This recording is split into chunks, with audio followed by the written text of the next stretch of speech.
Hello दोस्तों, welcome back to my channel. और आज जो स्टॉक मैं आपके लिए रिव्यू करने के लिए लाया हूँ, ये ऑयल एंड गैस सेक्टर से एक स्टॉक है जिसका नाम है BPCL, Bharat petroleum corporation limited. और जैसे कि आप जानते हैं कि आज मार्केट में एक बहुत ही बड़ी रैली आपको देखने के लिए मिली, जो कि बेसिकली आपका इलेक्शन के जो एग्जिट पोल रिजल्ट्स आ रहे हैं वो बहुत ही पॉजिटिव आ रहे हैं। तो उसको उसके कारण मार्केट अब आज बहुत ही बुलिश स्टेज में था। तो अगर हम यहाँ पर देखते हैं एनआईसी की वेबसाइट में, अगर आप देखेंगे यहाँ पर, देखिए यहाँ पर जो निफ्टी है, आपका निफ्टी 50 में अराउंड 3.25% का ग्रोथ आया आज, जो कि 700-800 पॉइंट्स ऊपर गया है। और अगर आप बैंक निफ्टी देखेंगे तो यहाँ पर भी आपको बैंक निफ्टी में 4% का मूव आया है, जो कि अराउंड 2000 पॉइंट्स ऊपर गया है। तो हम यहाँ पर देखते हैं कि बैंक निफ्टी और निफ्टी को आउट परफॉर्म किस सेक्टर ने किया है। तो 3% और 4% से ज़्यादा जो ग्रोथ आया है वो एक फाइनेंशियल सेक्टर है, उसमें आया है। उसके बाद पीएसयू बैंक है जिसने आउट परफॉर्म किया है दोनों को, जो कि है 8% का मूव। पीएसयू बैंक मतलब आपके जो सरकारी बैंक है, उसने 8% का मूव दिया है। देन निफ्टी रियल्टी ने 5.9% का मूव दिया है। और ऑयल एंड गैस ने 6.8% का मूव दिया है। तो आज हम एक स्टॉक देखने वाले हैं यहाँ पर, जो कि ऑयल एंड गैस से रिलेटेड है। यहाँ पर हम आ जाते हैं ऑयल एंड गैस में। और देखिए यहाँ पर जो सबसे ज़्यादा जो मूव दिया है, जिसमें सबसे ज़्यादा चेंजेस आए हैं, मैं प्राइस वाइज ले रहा हूँ, परसेंटेज वाइज नहीं ले रहा हूँ, वो है Reliance, ATGL, MGL, hind petro, BPCL और ऑयल आईजीएल। तो आज हम देखेंगे बीपीसीएल। बीपीसीएल में करीब 6% का ग्रोथ आज देखने के लिए मिला है, करीब 38 पॉइंट ये यहाँ से मूव हुआ है। तो चलिए बीपीसीएल के चार्ट पे चलते हैं। तो सबसे पहला जो हमारा काम है वो क्या करते हैं, मंथली चार्ट लगा लेते हैं बीपीसीएल का। और बीपीसीएल के मंथली चार्ट में हम देखते हैं यहाँ पर, ये बीपीसीएल का मंथली चार्ट है। और अगर यहाँ पर आप देखेंगे तो आपको यहाँ पर देखने के लिए मिलेगा कि अराउंड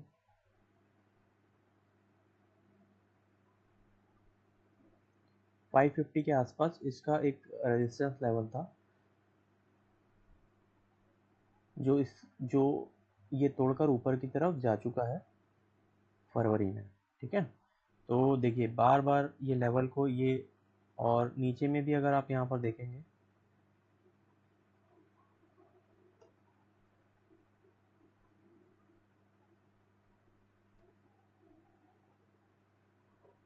तो यहाँ पर ये as a resistance and support के जैसा काम कर रहा था ये लेवल। देखिए बार बार ये इस लेवल पे आता था और फिर नीचे जाता था, फिर सेकंड टाइम आया, फिर नीचे गया, फिर ऊपर आया, फिर नीचे गया, और फिर आकर इसको तोड़ कर ये ऊपर की तरफ चले गया है। तो इसने जो 550 का लेवल था वो तोड़कर ऑलरेडी ये ऊपर चले गया है 5-6 महीना पहले। लेकिन अभी ये किस स्टेज में ट्रेड कर रहा है ये हम देख लेते हैं। तो यहाँ पर हम आरएसआई लगा लेंगे। तो जो पहला कंडीशन हमारा होता है, जो पहला कंडीशन होता है वो हमारा क्या होता है कि हम देखेंगे मंथली आरएसआई में,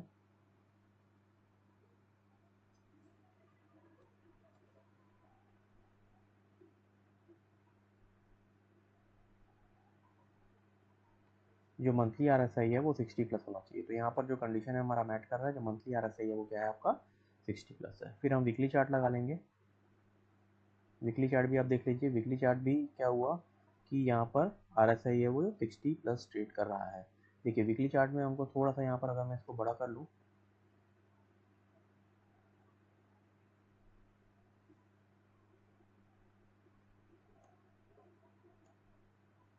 तो हमको यहाँ पर एक यू टाइप का पैटर्न बनता हुआ दिखाई दे रहा है। यहाँ पर अगर आप इसको देखेंगे बड़ा करके, तो इसका जो प्रीवियस हाई था, इसको अगर हम मार्क कर लें, तो ये दिखा रहा है 687, 688, 687, 688 का एक पैटर्न बता रहा है, जो इसने फरवरी में अपना हाई लगाया था। उसके बाद ये थोड़ा नीचे चले गया था और वापस ये वहाँ पर उस लेवल पे आने की कोशिश कर रहा है। ठीक है, तो अभी हम इसमें डेली चार्ट लगा लेते हैं। देखिए डेली चार्ट में भी ये हमारी रिक्वायरमेंट है, जो आर एस आई है वो 60 प्लस ट्रेड का 50 प्लस ट्रेड करना चाहिए। यहाँ पर ये 60 प्लस ट्रेड कर रहा है। और जो हमारा लेवल है, एक बार मैं इसको फिर से ड्रॉ कर लेता हूँ।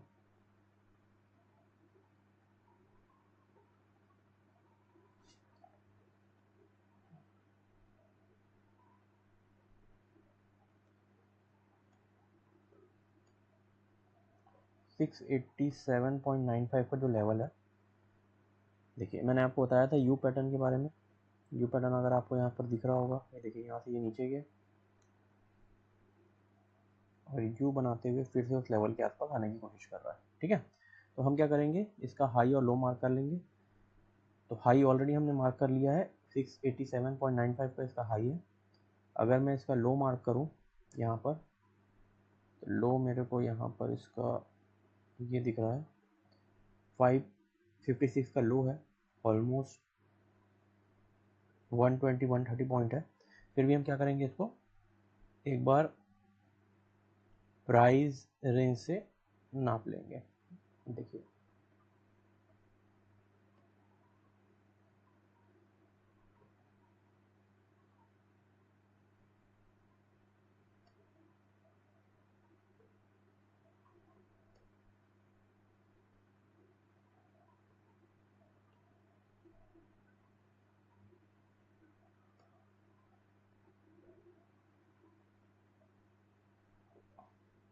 तो ऑलमोस्ट 131 पॉइंट का यहाँ पर इसने डीप मारा था। तो अगर मैं इसको कॉपी करके यहाँ पर ऊपर कर दूँ सेम चीज़ को, 131 के आसपास का इसने डीप मारा था।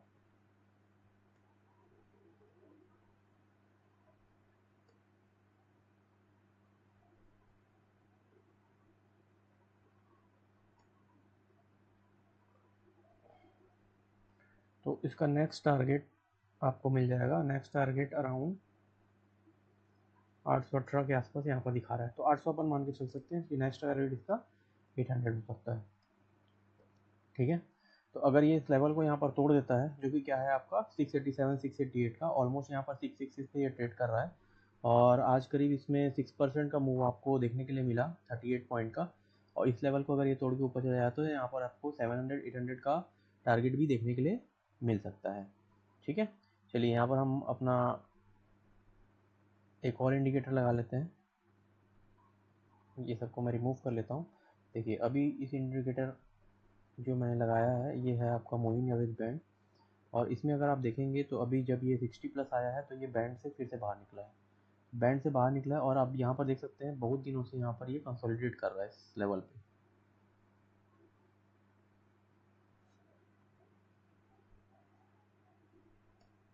बहुत दिनों से ये इस लेवल पे कंसोलिडेट कर रहा है, इसी लेवल पे ये ट्रेड कर रहा है और इस लेवल से अभी ये ऊपर गया है, लेकिन अपने जो हाई लेवल है ऑल टाइम हाई, इसको इसने ब्रेक नहीं किया है। जब ये ब्रेक करके ऊपर चले जाएगा तो हमको 800 के लेवल भी यहाँ पर देखने के लिए मिलेंगे। ठीक, तो इसको आप एजुकेशनल पर्पज़ के लिए बाय करके चल सकते हैं। चलिए इसका थोड़ा फंडामेंटल हम देख लेते हैं।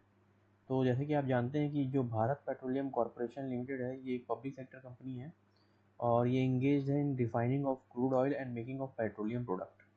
तो अगर हम इसके मार्केट कैप की बात करें तो यहाँ पर इसका मार्केट कैप है 1,46,000 करोड़ का। जो पी रेशियो है इसका 5.41, R O C is 32.1% and R O is 41.9%, which is good. And अगर हम मैं यहाँ पर इसकी चार्ट पे नज़र डालूँ तो देखिए ये कंटिन्यूसली 50 डेज़ और 200 डेज़ मूविंग एवरेज के ऊपर ही ट्रेड कर रहा है। और जब भी ये नीचे आता है यहाँ पर, या तो ये 50 डेज़ से ये सपोर्ट लेकर ऊपर जाने की कोशिश करता है। और लास्ट टाइम भी जब ये नीचे आया है तो ये 50 डेज़ से सपोर्ट लेकर ऊपर गया है। उसके बाद हम इसके प्रॉज और कॉन्स पे नज़र डालें तो प्रॉज इसके ये है कि इसका जो डेप्थ है वो रिड्यूस हो गया है और the company has delivered a good growth of 28.2% CAGR over the last 5 year और डिविडेंड भी ये पे आउट कर रहे हैं 28% का। अगर हम इसकी पीर कंपनीज पे नज़र डालें तो देखिए ये मार्केट कैप के हिसाब से रिलायंस इंडस्ट्रीज सबसे बड़ी कंपनी है, तो उसके बाद IOCL है और उसके बाद थर्ड नंबर पे BPCL आता है। ठीक है, और अगर हम इसके क्वार्टरली रिजल्ट पे नज़र डालें तो क्वार्टरली रिजल्ट आप देख सकते हैं यहाँ पर 2021 में 6,000 करोड़ 3,000 करोड़ के आसपास ये ट्रेड कर रहा था। फिर बीच में इसमें नेगेटिव भी ग्रोथ आपको देखने के लिए मिल रही है यहाँ पर, और अभी फिर से ये ऊपर जाने की कोशिश कर रहा है 15,000 करोड़ 12,000 करोड़। ये तो ओवरऑल पॉजिटिव है। जो प्रॉफिट मार्जिन अगर इसकी बात करें हम तो 8% से घटकर ये थोड़ा नीचे चले गया था 4-5% तक, और अभी फिर से वापस ये 13-14% और 8% के आसपास आने की कोशिश कर रहा है। नेट प्रॉफिट देखें यहाँ पर आप तो 10,000, 2,000, 3,000 के आसपास था, जो कि अभी कांस्टेंट 10,000, 8,000 और 4,700 करोड़ के आसपास आ गया है। ओवरऑल अगर प्रॉफिट मैं देखूँ इसमें तो देखिए यहाँ पर 4,000 करोड़, 5,000 करोड़ से बढ़कर अब ये 11,000 करोड़ और 26,000 करोड़ के आसपास आ गया है, विच इज़ वेरी गुड। और अगर हम यहाँ पर इसके शेयर होल्डिंग की बात करें तो प्रमोटर्स के पास ऑलमोस्ट 52% शेयर है। देखिए शुरू से ही ऑलमोस्ट इतना ही बना हुआ है। FIIs के पास पहले 12% शेयर था, जो कि बढ़कर अब 16.79% शेयर हो गया है। DIS के पास 21% शेयर है, गवर्नमेंट के पास 0.94% शेयर है एंड पब्लिक के पास 8% शेयर है। तो overall this stock is very good, और अगर ये लेवल को पार कर देता है तो यहाँ पर से आप 800 के टारगेट भी देख सकते हैं, और ये एजुकेशनल पॉइंट ऑफ व्यू से आपको दिया जा रहा है, तो आप इसमें पेपर ट्रेडिंग कीजिए, डेफिनेटली आपको गुड रिजल्ट मिलेगा। Thank you.